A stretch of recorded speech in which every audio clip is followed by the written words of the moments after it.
Olá, muito boa noite para você que está aqui ligado na Rede Vida nesta quarta-feira, 25 de agosto, dia do soldado, em que o que não faltou foi movimento aqui em Brasília.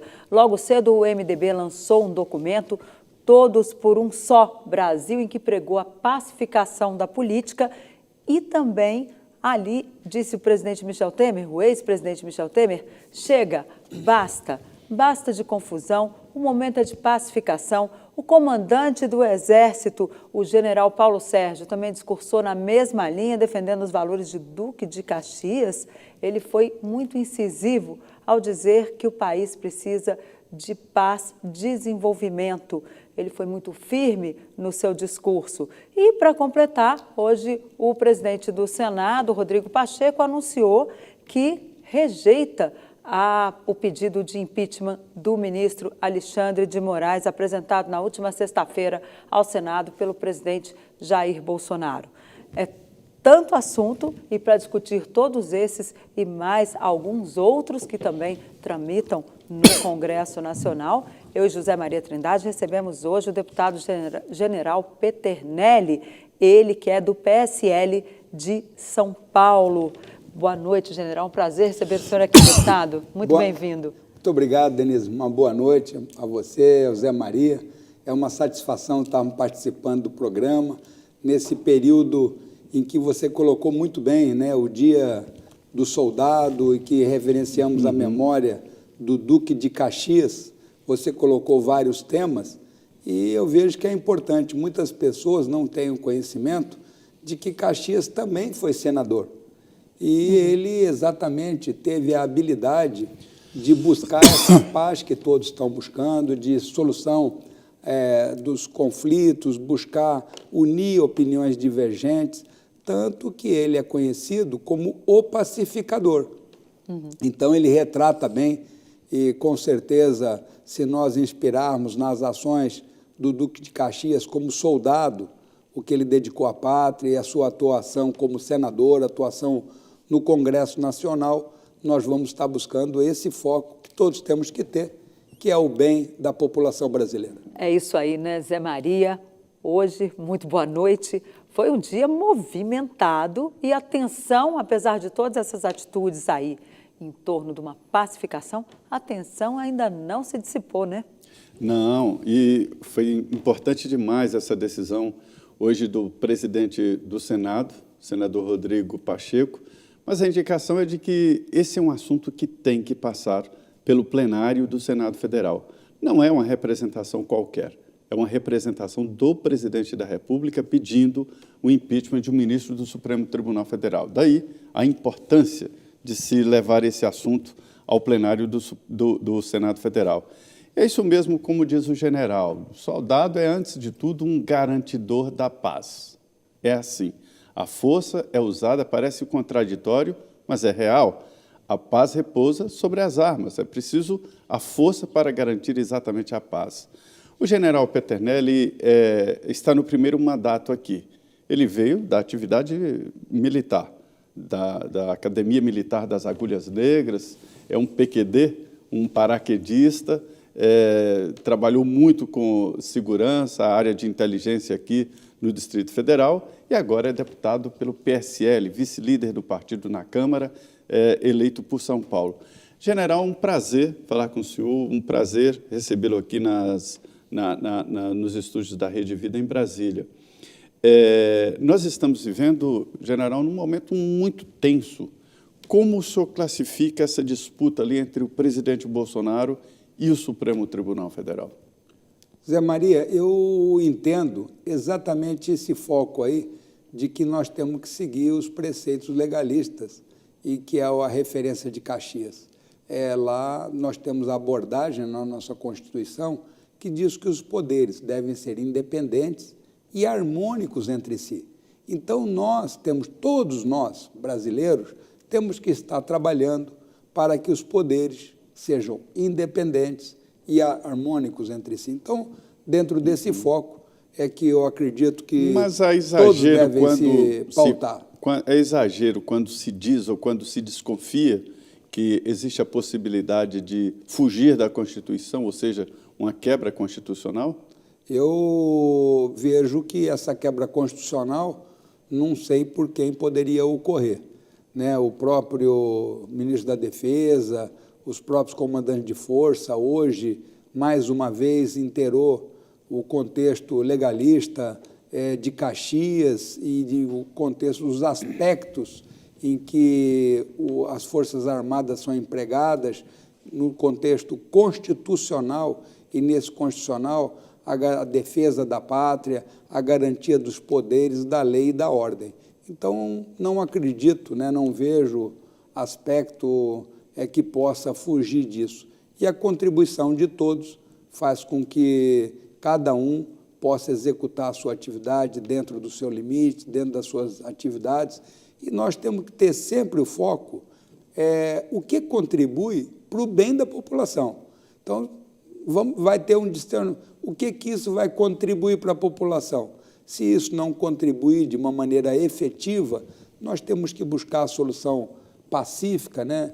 É um dos focos também de Caxias, em que eu hoje voltei a me inspirar muito mais nele, de que sempre buscou a solução pacífica dos conflitos.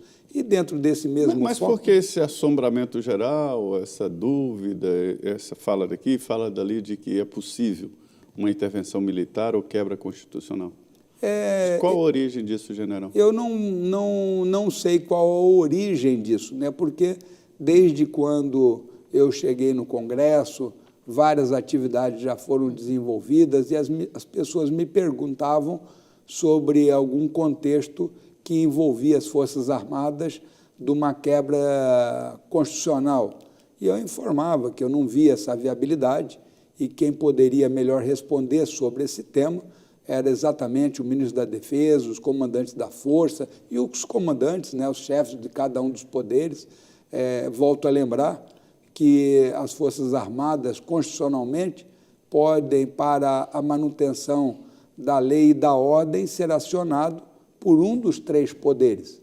Então, eu não vejo, no nosso contexto, nada que possa permitir essa saída constitucional. Agora... E volto a dizer, né, se essa saída constitucional, o que isso beneficiaria a população brasileira, o que ia contribuir na população brasileira? Então, acredito que todos nós devemos estar contribuindo para que as soluções ocorram por todos nós, sem exceção, dentro dos preceitos legais e constitucionais. Pois é. Agora, general, uma coisa que a gente fica realmente assustado quando vê no WhatsApp coronéis da reserva pedindo, olha, vamos nos organizar para invadir o Supremo Tribunal Federal e o Congresso Nacional do dia 7 de setembro. De onde sai isso? Quem é que está tentando organizar esses movimentos? Eles têm apoio para isso, para invadir o Supremo, invadir o Congresso, ou seja, quebrar ali as chamadas 4 linhas da Constituição?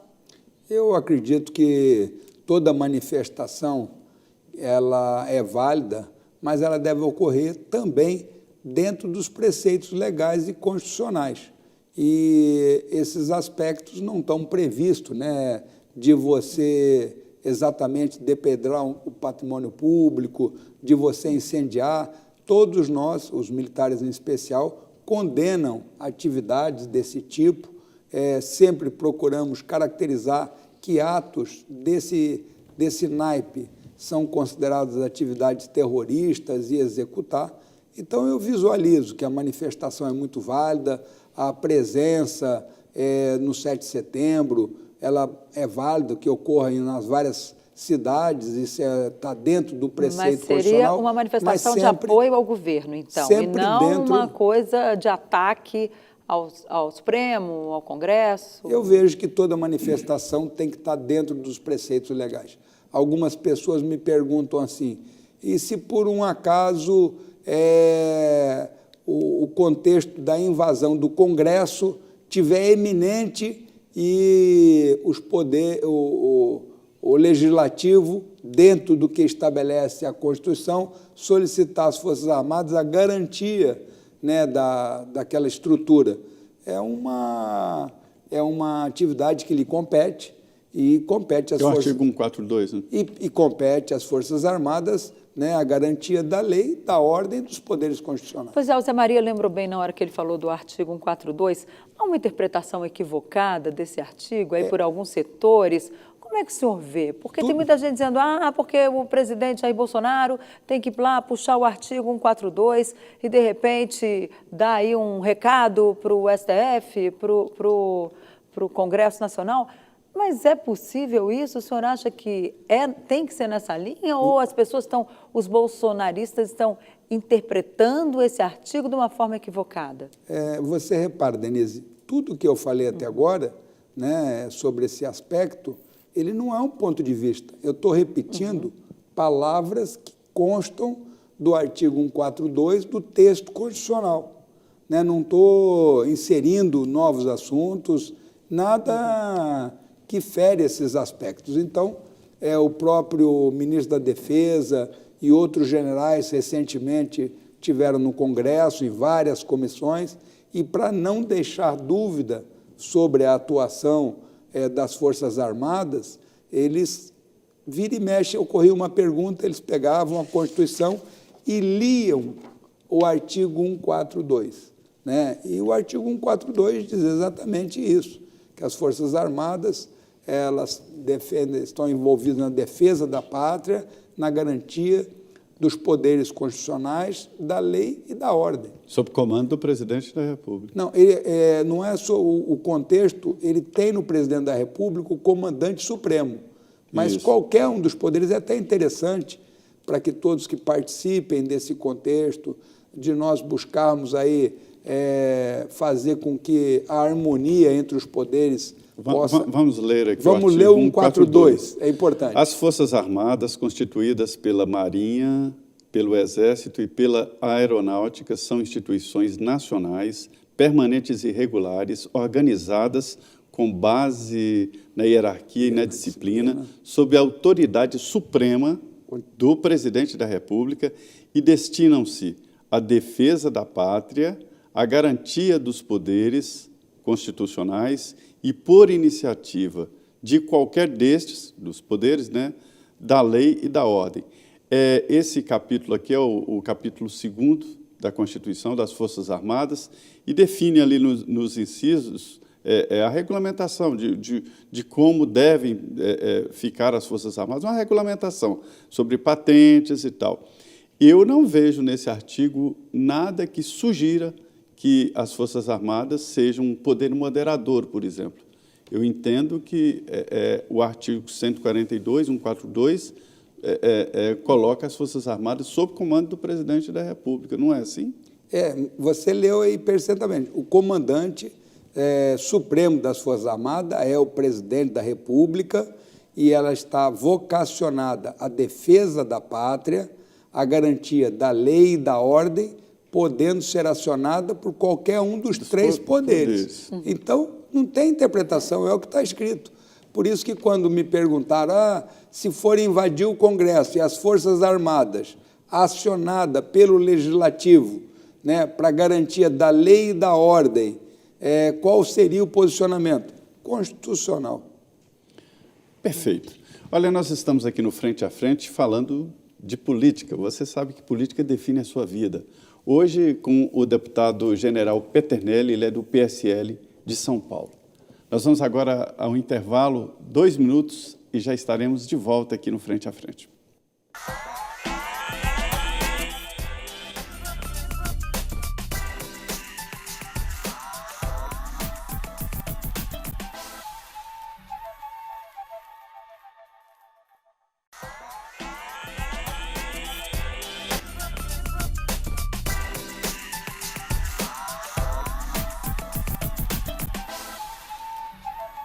Salve, muito boa noite. Nós estamos mais uma vez aqui no Frente a Frente, nos estúdios da Rede Vida em Brasília, falando de política. Você sabe, política passa por todos os lados, toda a sua vida, define a escola do seu filho. E hoje aqui, o general Peternelli, deputado federal por São Paulo, é um deputado em primeiro mandato, mas que já tem muitos projetos aprovados por aqui. Hoje, na abertura, eu falei sobre o arquivo do presidente do Senado, o senador Rodrigo Pacheco, do pedido de impeachment que foi apresentado pelo presidente Jair Bolsonaro ao ministro Alexandre de Moraes. Ele decidiu arquivar, está arquivado. O grande debate é se haverá ou não uma apelação ao plenário e, se houver, se vai para o plenário. Por enquanto, está mesmo arquivado. Deputado, nós sabemos por aqui que aprovar uma vírgula num projeto é um desafio, é muito difícil.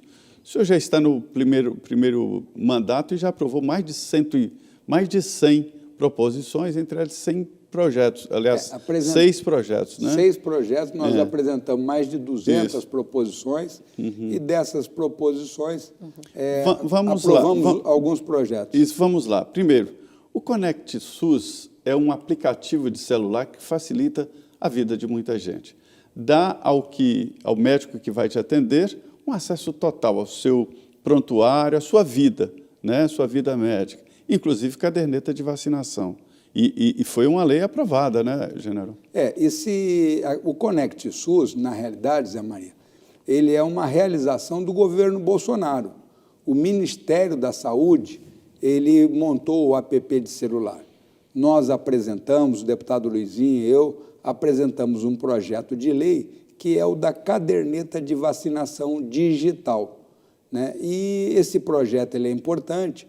Eu comento muitas vezes que, ao longo da minha vida militar... Aí ele entra no Conect SUS. Ele entra no Conect SUS. Ao longo da minha vida militar, eu perdi aquele papelzinho, porque me mudava muitas vezes, e quando ia levar, tinha que tomar as vacinas. Cito sempre o exemplo da minha esposa, a Maria Helena, que ela sempre guardava muito bem, e ela tinha caderneta de vacinação parecendo passaporte de diplomata, todo carimbado.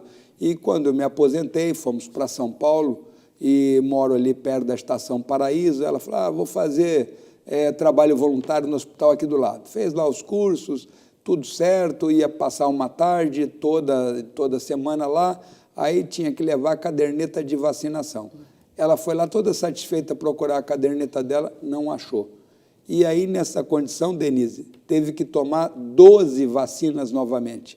Então, repara, todo um controle dessa vacina ela é muito importante. E o Conect SUS, ele é exatamente isso. Então, o Zé Maria colocou muito bem, é uma oportunidade de todos nós usufruirmos esse êxito, né, essa atividade do governo federal, que é uma caderneta digital. Então, ali tem, se você vai para viagem para o exterior, por exemplo, alguns locais exigem, além da febre amarela, exigem também a comprovação da vacina do Covid. Então, esse sistema, você vai se surpreender que tem lá as suas vacinas do Covid, qual foi, quem tomou, quem aplicou, tudo detalhado. E ele emite ali digitalmente o certificado. Então, ele é importante nesse aspecto. Não precisa carregar um monte de papel. Não tem papel, ele é totalmente digital. Então, a pessoa pode simplesmente ir lá na loja, né,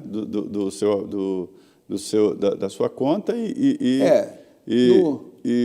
no Apple Store, no Google Play, ele vai baixar no celular o Conect SUS e ele, além da caderneta, ele traz uma série de dados de receita, de marcação de consulta, eles também trazem informações do seu prontuário médico. Outro projeto que eu achei interessante é a identificação única. É impressionante a quantidade de documentos que temos, né? A carteira de motorista, a identidade propriamente dita, CPF, título de eleitor e os documentos de profissão, o documento profissional, que são documentos reconhecidos, carteira de trabalho, enfim.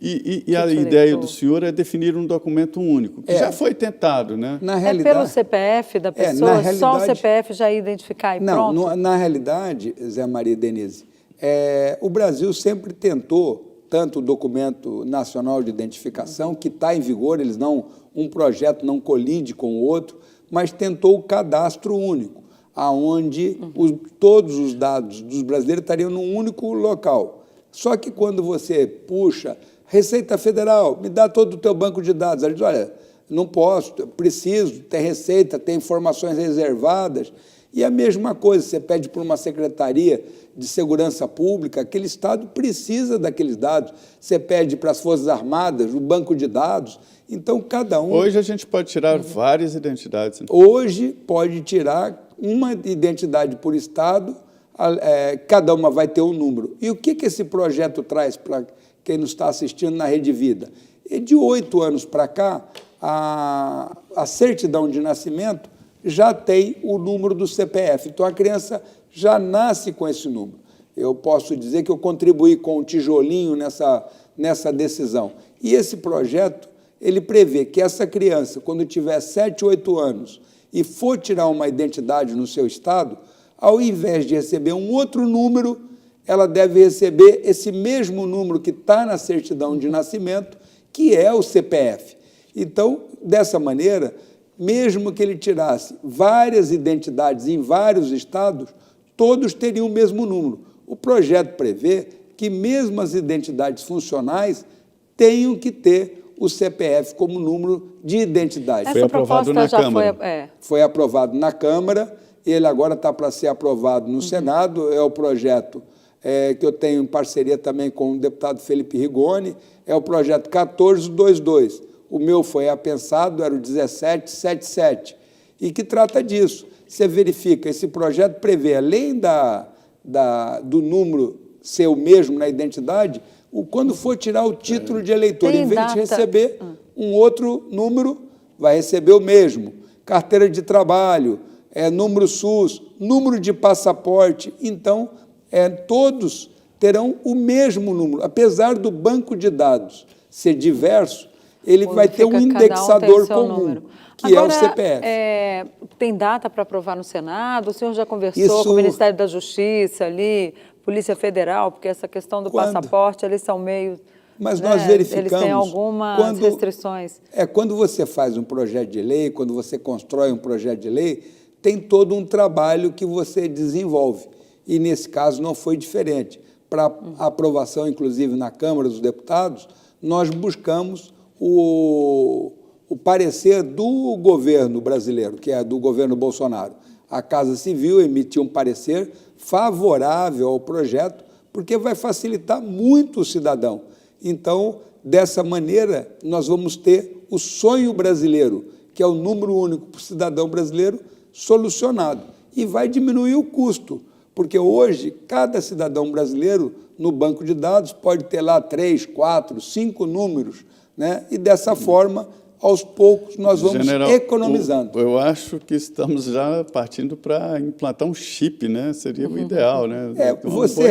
Você repara o seguinte... O senhor parou para pensar nisso? Não, você pode... Não é necessário, Zé Maria. Repara que, na realidade, muitas coisas positivas estão ocorrendo.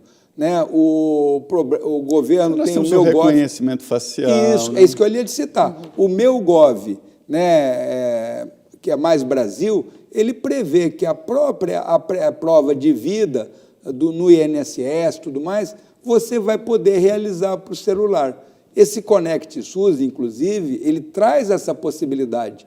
E por isso que eu chamo a atenção do Conect SUS. Se você sai para uma caminhada, nem sempre leva documento, pode ter um mal súbito, pode ser atropelado, leva para um pronto-socorro, ou teve um acidente, ou teve um assalto, chegando no pronto-socorro, não vai saber quem é você, se você é alérgico, se você é diabético, se você tem plano de saúde, qual é o telefone de contato. Então, o Conect SUS vai realizar essa identificação facial. Uma redução de burocracia na retirada da carteira de motorista, né? Você teria essa carteira de motorista, né? Há uma necessidade de reduzir. É um projeto que nós apresentamos, em que você antes, na minha época, para tirar uma carteira de motorista, você comprava um livrinho, né? Estudava, ia num médico, ele lhe dava um atestado, você verificava se já dirigia, contratava o número de aulas necessárias e tirava uma carteira. Hoje, um motoboy que já dirige, se ele resolve tirar uma carteira de carro e moto, ele vai gastar perto de R$3.000. Como é que a população carente, né, pode chegar num ponto desse? É muito caro. É muito caro. E o Estado cobra, de novo. Além disso, existem coisas lá que são exigências horríveis que as pessoas não têm como cumprir. Quer dizer, o pobre não pode tirar a carteira de motorista e fica ilegal, né? A carteira de motorista era um sonho de todo jovem de 18 anos. Deixou de ser. Mas é possível, né? Você verifica que a carteira hoje pede que as 20 aulas teóricas sejam presenciais. Num tempo de pandemia, num tempo de estudo à distância, né? Isso poderia estar na internet. E por que usar o carro de autoescola? Se você já sabe dirigir, você verifica exatamente, não é só isso. Além de usar, você falou do carro da autoescola, um motoboy, além dele ter que fazer 20 aulas práticas, além dele ter que fazer essa aula teórica, além de ter que ir no médico, só o médico credenciado pelo Detran, poderia ser um médico do SUS, né? Ele ainda, para fazer a prova, não pode usar sua moto, mesmo que seja igual a da autoescola, tem que pagar para fazer com a moto da autoescola. Então, nós temos várias coisas a aperfeiçoar, e sempre que eu vejo... Mas o seu projeto vai em qual o sentido? Vai no sentido de que nós devemos desburocratizar. Ou seja, desobrigar essas... Algumas coisas, por exemplo, exame teórico, aula teórica presencial, não vejo necessidade. Né? O médico ser cadastrado, eu não vejo necessidade. O médico tem condições de dar atividade. Vejo que as 20 aulas obrigatórias, práticas, não pode não ser necessário. Obrigar que o carro seja da autoescola, pode não ser necessário. Então, é um debate interessante, mas eu vejo que nós temos que estar buscando esses aspectos que possam contribuir, né? Dentre essas proposições, a minha esposa é muito católica, a Maria Helena, e ela falou assim, não deixe de comentar sobre a proposição que foi apresentada e que o governo Bolsonaro, através do ministro Tarcísio, acatou, que é o caminho da fé Dutra. Eu, normalmente... E como Denise, é esse projeto? Normalmente, eu comandei ali a base de helicópteros em Taubaté. E todas as vezes que chegava dia 12 de outubro, eu, para agradecer, né, estávamos lá sempre com missões de risco, eu saía da igrejinha de Nossa Senhora do Loreto e ia até a Basílica da Aparecida. Isso, normalmente, ocorre pelo acostamento da Dutra. E todo ano tem muitos acidentes. Recentemente, nós tivemos um atropelamento, inclusive uma pessoa estava a cavalo e tanto o animal quanto a pessoa vieram a óbito. Então, esse projeto que foi acatado pelo ministro Tarcísio, ele prevê que na concessão da Dutra, naquele trecho de grama, para a gente entender melhor, vai ter uma faixa, uma ciclovia, e essa ciclovia seria destinada à peregrinação. Então, com isso, aqueles que vão de bicicleta, a pé... é perigoso, né? Porque uma ciclovia vai ter que ter uma faixa para ciclovia e outra para pedestre também, né? Imagino. Quando você tem essa atividade, né, e em especial no período, o próprio ministro Tarcísio já colocou nesse termo, quando você vai chegando no período de maior peregrinação, além dessa faixa com uma segurança, porque está afastado dos carros, dos caminhões, muitas vezes tem caminhão que, quando passa, o volume de ar que desloca permite um desequilíbrio, uma condicionante desse tipo. Então, isso já vai propiciar toda uma segurança. E o ministro também comentou que, quando chegasse no período de maior peregrinação, como as faixas da Dutra vão aumentar, uma faixa poderia, sem prejuízo, ser reservada para aumentar ainda mais essa segurança. Agora, você tendo o pedestre e o ciclista, né, o grau de acidente que eventualmente venha a ocorrer é muito distinto do acidente que ocorre quando o ciclista ou o pedestre é atropelado por um caminhão. Agora, em relação... Já tem recurso para essa proposta reservado no orçamento? Nós tínhamos, inclusive, aprovado, graças lá ao auxílio do Arthur, que é o chefe de gabinete, já tínhamos trabalhado e tínhamos 5 milhões reservado numa emenda específica para essa atividade. Mas o Ministério da Infraestrutura informou que, na concessão da nova Dutra, essa já será uma atribuição da concessionária. Ela terá 3 anos para executar. E esse edital de licitação vai ocorrer agora, né, nos próximos, dia 29 de outubro, se não me engano. Então, nós já vamos estar definindo. E, como tem até 3 anos, vamos estimular a concessionária a executar isso no menor prazo possível para permitir mais um turismo, mais uma atividade, mas exatamente para que nós possamos reafirmar a nossa fé e aumentar o número de devotos que caminham para Aparecida. Deputado, eu queria entrar um pouquinho na questão da reforma tributária, porque o senhor tem um projeto do imposto único que parece que o senhor aprovou muitas propostas, mas essa parece que o presidente Jair Bolsonaro não quis saber. Como é que é essa história desse projeto do imposto único que o senhor apresentou lá e que é, inclusive, elogiado pela equipe econômica do governo? Na realidade, Denise, eu fui eleito, né, nesse contexto de mudanças do governo e o partido PSL, logo no início do mandato, se reunia muito no Ministério da Economia para ouvir propostas de várias áreas de simplificação, como já várias delas já ocorreram, facilitando o empreendedorismo, simplificando legislações, como você precisa, para abrir determinada atividade, ter um número do município numa inscrição estadual, uma inscrição federal. Hoje isso já está unificado. Então, nós temos várias coisas positivas. E lá eu ouvia bastante eles abordarem, né, o antigo deputado Marcos Cintra com a ideia do imposto único. E eu via também o ministro Paulo Guedes falar em pacto federativo. E estudei muito a PEC 45 e a PEC 110, que está no Senado. E observei que essa proposta do Marcos Cintra era uma proposta bem interessante, porque ela acabava praticamente com todos os impostos e acabava com a nota fiscal. E aí fui estudar o que era pacto federativo, já que esse detalhamento muitas vezes não ocorria, e vi que o pacto federativo alemão era 1/3, 1/3 e 1/3. E aí aglutinei essa ideia que era do ministro Paulo Guedes, adaptando para 30% para a União, 30% para o Estado, 30% para o município e 10% para o Congresso, através da Comissão Mista do Orçamento, destinar à política de combater a desigualdade, exatamente para ser destinada a Sudã, Sudene, as emendas, Zona Franca, emendas e outras atividades que ocorrem. Dessa maneira, você ainda agreguei uma ideia da União Europeia.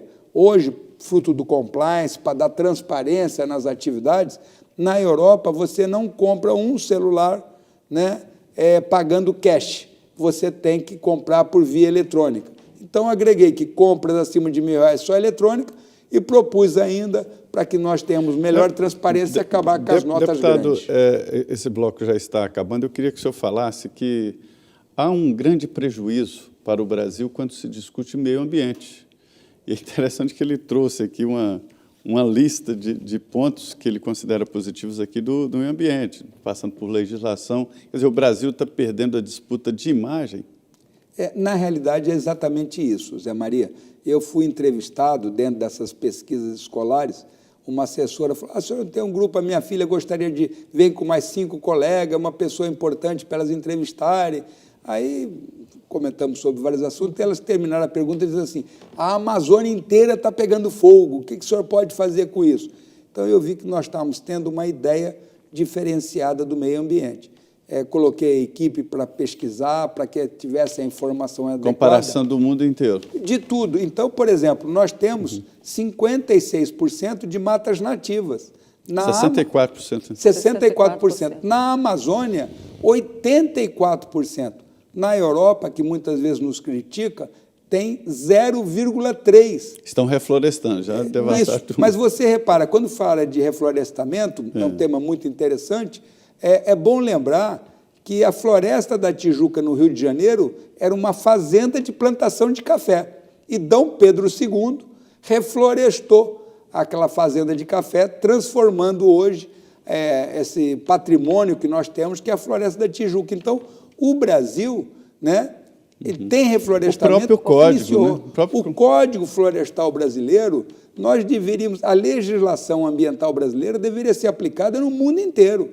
Nós também, além desses aspectos, 1/4 do território brasileiro é destinado à preservação ambiental. Além desse aspecto, Quando você tem uma fazenda, Denise, se essa fazenda fica na parte sul do Brasil, você tem que preservar no mínimo 20%. Se fica no Pantanal, você tem que preservar 50%. Se fica na Amazônia, essa fazenda, você tem que preservar 80%. Isso é a lei, né? Isso então, é a lei, manda. Nenhum país no mundo. Outra coisa, nós somos o maior reciclador de alumínio do mundo. Nós temos o motor a combustão, que é o menos poluente do mundo. A nossa gasolina, que tem 20% de álcool, pelo fruto do etanol, é a gasolina que menos polui no mundo. Então, nós temos aí uma série de aspectos muito positivos da nossa legislação, inclusive o próprio projeto Tamar, que já colocou 24 milhões de tartaruguinhas marítimas. Então, eu sempre que eu posso, eu divulgo o país, né? Nós temos que estar preocupados no nosso país e temos que difundir o que nós temos de bom também na nossa área e, inclusive, nessa área ambiental. É isso, e temos também que resolver os nossos problemas, mas nós vamos continuar tratando desses assuntos depois do intervalo. Nós vamos agora para um intervalinho de 2 minutinhos e a gente já volta. Tem muito assunto ainda para debater aqui, o que será, o que vai acontecer no ano que vem, o que o governo vai fazer com o preço da gasolina e com a inflação que está subindo. Daqui a pouquinho a gente discute isso.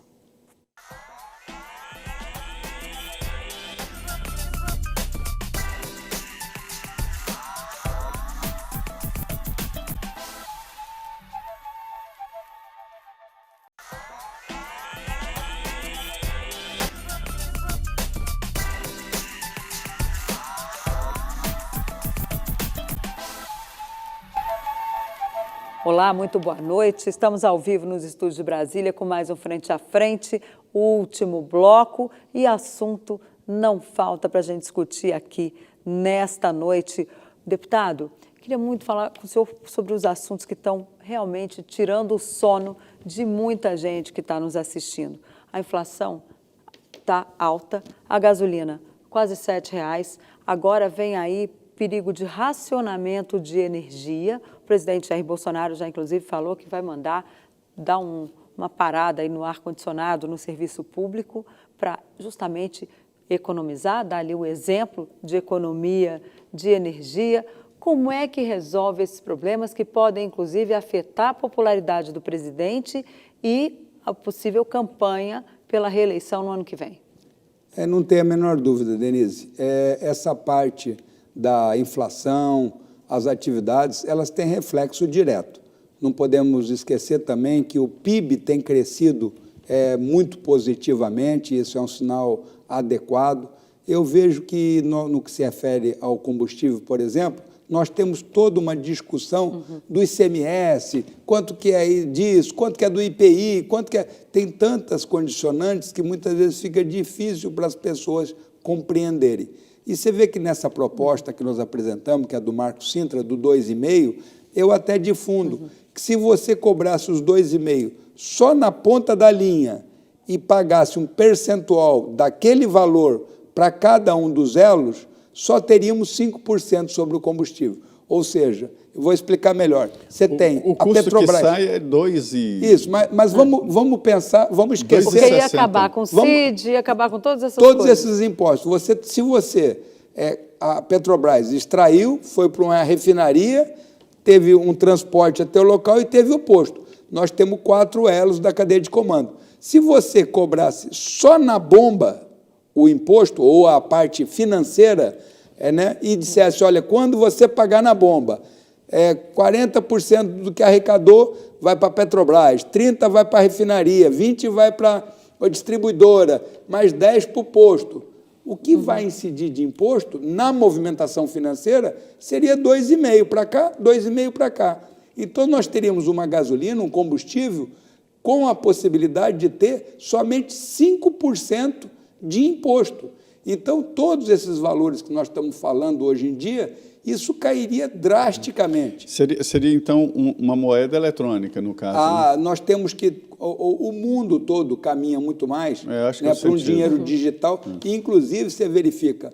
Eu sou um fã da Caixa Econômica Federal, do presidente, Nós começamos com o auxílio emergencial, com aquele monte de gente na fila, e o dinheiro é um dos problemas de contágio. Quanto você dá um dinheiro num caixa, num supermercadinho, ele coloca lá no caixa, aquele dinheiro está contaminado, contamina outra, vai o troco para um. Então, o dinheiro não é adequado, é a fila longa. Hoje, né, graças à Caixa Econômica, o Banco Digital Caixa, com mais de 110 milhões de contas digitais, é um banco extraordinário. E a pessoa aprendeu a pagar tudo digitalmente. Paga a conta, transfere dinheiro. Muitas vezes eu Você quero... acha que em quanto tempo o dinheiro em espécie, papel, acaba? É uma condicionante difícil, mas eu acho que notas grandes, Zé Maria, nós devíamos acabar... Compra de imóveis. Mas a compra de imóveis, por exemplo, não é para ser realizada com dinheiro em espécie grande.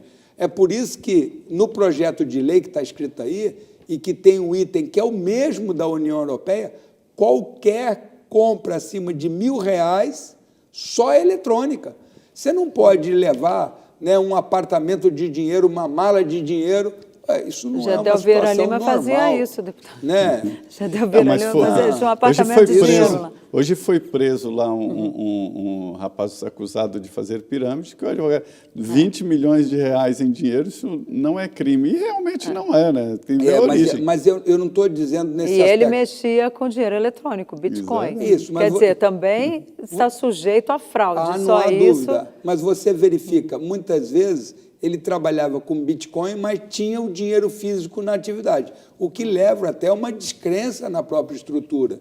Então, eu acho importante que você, fruto desse aspecto do Covid, fruto de otimizar, eu tenho aqui uma chacrinha, já comentei aqui perto de Brasília, tem uma pessoa que trabalha para mim, algumas vezes falou, olha, você trabalhou extra.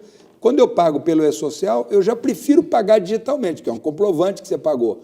E, além disso, você quis mandar, olha, fez um trabalho extra, quero te pagar. Não, faz um Pix. Eu quero mandar dinheiro para minha irmã, quero comprar não sei o quê. Quando eu pago antecipado, eu tenho um desconto. Então, você verifica que nós estamos naturalmente aderindo. E vamos diminuir. Se você diminui o dinheiro em espécie, você diminui o custo do Brasil. É a Casa da Moeda que imprime, nós que pagamos, deputado, é o transporte, é a segurança. Nós entramos nessa conversa, isso é por conta da inflação e por conta do preço dos combustíveis e do gás de cozinha e o supermercado, a coisa está meio complicada, né? O senhor acha que isso vai interferir na eleição, na tentativa de reeleição do presidente Jair Bolsonaro? Isso será levado em conta? Todo o êxito econômico, né, ele influi positivamente ou negativamente nas atividades que se desenvolvem politicamente. Então, se o PIB cresceu, se a inflação está sob controle, se você tem um sistema tributário justo, inclusive distribuindo essa briga de União, Estado e município, acaba com essa proposta de pacto federativo que o próprio ministro Guedes fala toda hora. Mas hoje o senhor acha que a economia está confortável, está boa, as pessoas estão... Eu acho que nós precisamos gerar mais empregos, nós precisamos facilitar esses aspectos da reforma tributária. Se você simplifica, hoje para abrir, para legalizar uma atividade, vamos dizer que você tem uma atividade que é legalizar. Aí vai dizer, olha, abre uma inscrição, vai lá na Receita, contrata um contador, Então, você tem toda uma burocracia, muitas vezes você tem toda uma pejotização, né? Aí eu vou sair de pessoa física para jurídica. Nessa proposta apresentada, acaba com a pejotização. Todos vão pagar 2,5. Tudo que entrar de dinheiro para uma pessoa física ou jurídica, 2,5. Tudo que ela sair, 2,5. E mais nada. O senhor acha que essa proposta do ministro Paulo Guedes, que está lá tramitando na Câmara, teve até um relatório apresentado do deputado Celso Sabino, o senhor acha que aprova no plenário da Câmara ou essa proposta ela já deu tanta confusão que os deputados já não querem nem saber dela? O deputado Celso Sabino é um deputado muito habilidoso, muito articulador, e essa proposta, a ideia do governo era diminuir, né, alguns aspectos da pessoa jurídica da indústria, pagar um pouco menos ali a pessoa jurídica, também diminuir o impacto do imposto de renda da pessoa física, que ganha até determinado valor, e iniciar uma tributação de dividendos que não é tributada no momento. Logicamente, quando se fala de tributar o dividendo, ele é fruto de um processo de empreendedorismo que já pagou toda uma gama de impostos. Então, as pessoas alegam que estaria de novo pagando o imposto sobre um dinheiro que já é oriundo de uma atividade comercial. O deputado Celso Sabino tem procurado conciliar essa atenção da sociedade, mas nem sempre isso é possível. Então, é aguardar a própria manifestação da sociedade, é um reflexo grande nos parlamentares. Deputado, o nosso tempo está quase terminando. O senhor é do PSL de São Paulo e a gente vê que o presidente Jair Bolsonaro já tem lá uma profusão de candidatos ao governo de São Paulo. O presidente é candidato à reeleição. E ele não tem um candidato a governador para chamar de seu hoje no maior estado do país. Quem vai ser o candidato de Bolsonaro a governador de São Paulo? Essa é uma boa pergunta, Denise, para fazer ao presidente Bolsonaro. Mas o PSL, fácil, o PSL assim, vai apresentar algum nome? Você repara muito, eu vejo que a direção do partido... O senhor vai apoiar algum? O senhor tem ideia? Não, no momento você tem que estar observando o próprio partido, né? Em termos de executiva nacional, tem executado essas atividades, os parlamentares ainda não foram chamados para serem ouvidos ou discutir esse tema, e eu vejo que para o presidente Bolsonaro, como para qualquer outro candidato a presidente, é buscar agora uma frente ampla de partido para que ele possa ter e expor as suas atividades. O próprio PSL, ele é um partido importante pelo tempo de televisão, pelo fundo eleitoral, qualquer que seja o valor que ele tem. O presidente Jair Bolsonaro será reeleito? Essa é uma pergunta que tem que fazer a população, né? Sim, Todos nós temos aí uma convicção. Eu acredito que se os aspectos econômicos melhorarem, a possibilidade do presidente ser reeleito é muito positiva. Perfeito. Olha, o Frente a Frente hoje trouxe aqui o deputado General Peternelli, é do PSL de São Paulo. Queria, deputado, agradecer muito a sua participação aqui nos estúdios da Rede Vida em Brasília. Obrigado, muito boa noite. Eu que fiquei muito feliz, Zé Maria. Agradeço muito a você, a Denise e a todos que participam do programa através de um sistema que a Câmara disponibiliza, que se chama Gabinete Digital. E você coloca o nome do parlamentar, no meu caso, General Peternelli, tem todas as informações. Apresente sugestões. Isso. É preciso, sim, esse contato direto com o parlamentar, e hoje fica muito fácil mandar mensagem. Tem muita gente que manda mensagem xingando e tal, né? Hoje um senador me dizia que a caixa dele enche de pessoas criticando, mas é isso mesmo, esse contato tem que ser feito. Então, eu queria agradecer o deputado General Peternelli, foi uma mesa redonda muito boa aqui, inclusive com a minha parceira de sempre, Denise Rotenburg. Boa noite, Denise. Boa noite, Zé Maria. Boa noite, deputado. Foi um prazer receber o senhor aqui. E a você que nos assistiu, uma boa noite. Até a próxima. Pois é, o clima aqui está tenso, mas a tendência é melhorar. Agora, com essa decisão do presidente do Senado em arquivar o pedido de impeachment do ministro Alexandre de Moraes, a situação política vai levando um jeito e o governo, pela primeira vez, tem ali o apoio do PT aprovando, né, ontem a indicação, a recondução do Procurador-Geral da República, Augusto Aras, na Procuradoria-Geral da República. É isso. Muito obrigado a você, muito boa noite e continue aqui na Rede Vida. Muito obrigado.